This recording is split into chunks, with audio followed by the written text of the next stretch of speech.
Neil, did the Commanders get screwed last week against the Steelers?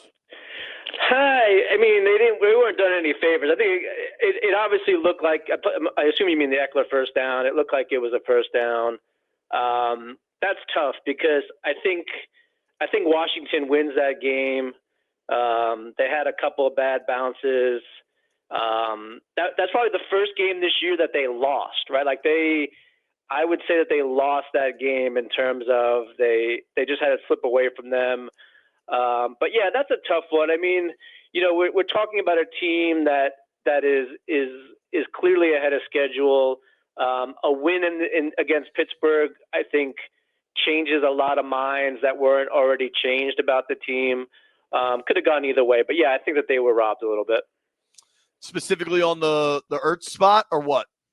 Yeah, the Ertz spot, I think for sure. Because you look at I've seen a lot of still frame videos, and it looked like he was past the line. Now, I get the line on TV isn't the line that's the actual line. But we're talking about a couple, fractions of an inch maybe. It's a tough one. I mean, I think, the analytics say that Washington should have won that game when you adjust for factors like turnover luck and third and fourth down conversions, et cetera. They probably should have won that game by a field goal and said they lost by one. I think it's okay though. I mean, this is a game. It's okay. I mean, I think Washington's still very much in the mix for the division. I think they're still very much in the mix for the NFC. They were never going to go undefeated. There's going to be losses here and there. I think the only knock on the Commanders right now is the two losses have come against perceived good teams. So I think a lot of people still have doubts about them.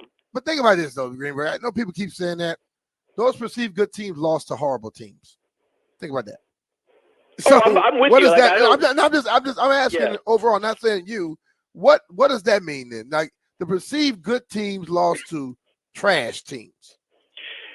I think it's people looking for an excuse. To be honest, I think they're looking for an excuse to justify their priors of this Washington team was not supposed to be good this year. Okay.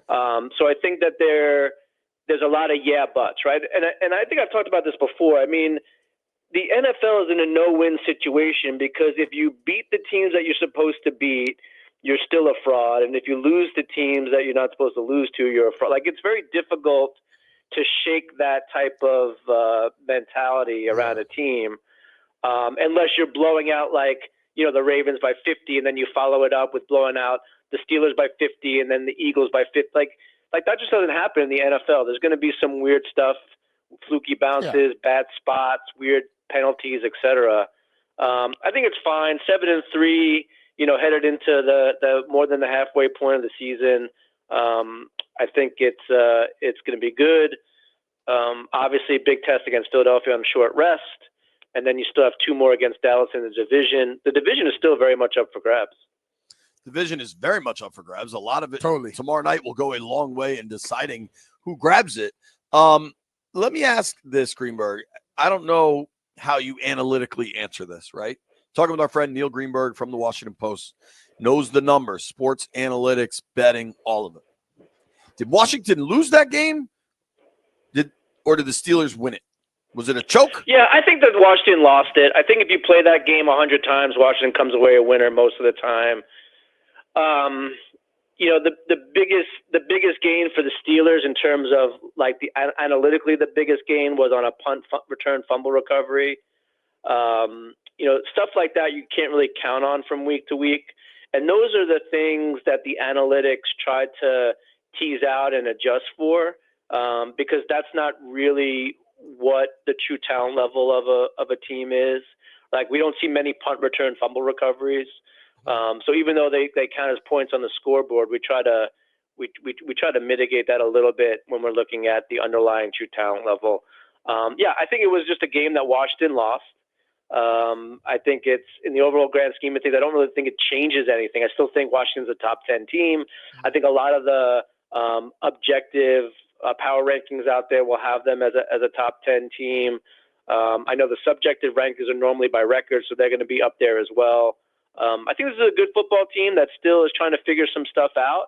and they lost a close one. And their bigger test is on short rest and tomorrow night. What's your overall assessment of the team as you just look at it? Without analysts, you see them play, you watch them play against different teams. When you look at them, what do you come away with? They're a good team. They're a well-coached, well-put-together team.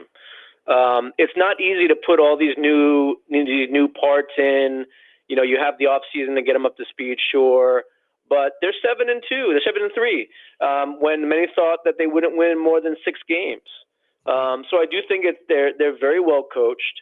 I think Dan Quinn in particular, and I'm not in the locker room, but this is just for me as an outsider, sees him as one of these player coaches that's not necessarily like he's buddy with you, but it's more like the players seem to know that he has their back and he commands respect, right? Like that to me is also a player's coach.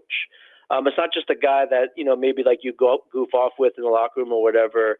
I think he's really got command of this team. I think there's an adult in the room that commands a lot of respect, and I get the sense that the players enjoy playing for him. So I think it's a very well-coached team. I think that they're obviously exceeding expectations, but there's just a lot to like with this team on offense, obviously, but also the defensive improvement. I'm really impressed with what they've done this year. There's a lot to be impressed by, and I'm glad you said all. But now tell the world where you have them in your power rankings. This is where you always make everybody mad. Oh, I don't know if they'd be mad. I have them, let's see, 1, 2, 3, 4, 5, 6, 7, 8, 9, 10, 11th. I have them 11th, but they're tied for 11th with the Bengals. So really, I have them in like with the Bengals. They destroyed the Bengals. Yeah, but it's how this works. It's not just like one game type thing. But that's fair. I think the better way to look at this is there's a clear like top 3 teams in my opinion. Detroit, Baltimore, and I would even put Buffalo in there. Or you can kind of put Detroit and Baltimore and then kind of separate it. Buffalo, Philadelphia, Kansas City. And then I think you have like another group of like the 49ers, Chargers, Cardinals, Steelers, Bengals, Commanders. Like they're all bunched up, and you can move them up and down in these tiers any way that you want. I wouldn't really find any quibble with that. But I think that they're solidly like in the, they're solidly in the NFC contender category. And regardless of like where I have them ranked in terms of points, like I think there's only a handful of teams in the NFC where you can legitimately make a case that they're better, right? Detroit, Philadelphia, maybe, depending on how you feel about them. San Francisco, if they're healthy. And then I think Washington's right there. So I think that, in terms of the NFC, they're very well positioned, and I think my rankings reflect that. I asked you about the Chiefs. The Chiefs haven't played a good game yet. They're still undefeated. Should the rest of the league say, damn, if they start playing well, we're in trouble, or what? Yes. I mean, they're 9-0, and they have the best quarterback in the game. I would say arguably one of the best coaches in the game. They just got a new receiver who can stretch the defense and kind of gives Patrick Mahomes something else to work with. The fact that they're 9-0 is a little bit scary, right? And then they had DeAndre Hopkins. I mean, like you said, Patrick Mahomes hasn't played like out of this world, right? Like he had the game against San Francisco was kind of a clunker. They're winning a lot of one score games. But they're also the 2-time champion. And I mean, I'm not counting them out by any means. I do think they probably deserve to have like maybe 6 wins instead of 9, but even 6 wins in the NFL this year is still pretty good. So I think that they're obviously a top contender, and I don't think you would find a team in the league that would say, they have any interest playing Kansas City with any sort of stakes on the line. All right. So specific to that, our friend Drew Cohen is a big listener of the show and a buddy of ours. He's very smart. So everyone will recognize that this question is not really coming from me. Talking with our friend Neil Greenberg here. You can follow Greenberg at @ngreenberg, sports writer and stats geek, not nerd, for the Washington Post. Okay. So Drew, analytical mind. He wants to understand what, if any, ways numbers can show, like we're just talking about the Chiefs. The Chiefs have been losing in the fourth quarter throughout the season and go on to win. And Mahomes might throw picks, but he doesn't do it late, right? Like, I bet if you go and track Pat Mahomes' interceptions, the vast majority come in the first half of games. And I don't know what WEPA stands for, but, like, is there a way to track that sort of stuff for teams that make plays late to win ball games? Yeah, I mean, we can track anything. I mean, we can track anything. The challenge becomes, how much do you weight it, right? Like, how much does that really factor in? And there's an argument to be made that, you know, really good teams don't trail in the fourth quarter that much, right? Like there's a stat out there, the fourth quarter comebacks. You have to be losing in order to have the comeback. So, you know, like how much weight do we really give to that? And that's really what people are trying to figure out in analytical circles, especially. And that's really, like, that's probably the biggest inroads of, like, artificial intelligence and machine learning is, you know, how much do we weight this stuff? Like, how much do we actually put, you know, how do we adjust for a team that's losing, and then all of a sudden starts to win? Like, if there's a talent to win games, why isn't it expressing itself in the first three quarters and only the fourth quarter, right? Like, that's kind of the question that we're looking at, and just trying to figure it out. I don't have an exact answer because we're still trying to figure it out, but that's really, like, the crux of the next frontier of analytics is, you know, figuring out not only what matters, but by how much it matters. And, you know, that also gets into, you know, how much could we quantify these intangibles, the leadership values, the, you know, locker room presence, and, you know, on the field, off the field type stuff. I mean, there's a lot that we don't know yet, but that's certainly one of them. And it's a great question. You know, and we're still trying to figure it out. It shows that the eyes and analytics are very similar, because if you throw that interception in the first quarter and you throw a touchdown in the last quarter on the last drive and you win the game, nobody remembers what you did early. Sure. That's right. Even in analytics, you know, and I think the eye test will tell you when a guy needs to make it and he makes the plays, that's all people are concerned about. Tony Romo is not like, because Tony Romo threw interceptions and had fumbles late in games. The dude threw 4 interceptions in the season, 6 in the season, but people still thought he was awful because he threw them at the most inopportune times.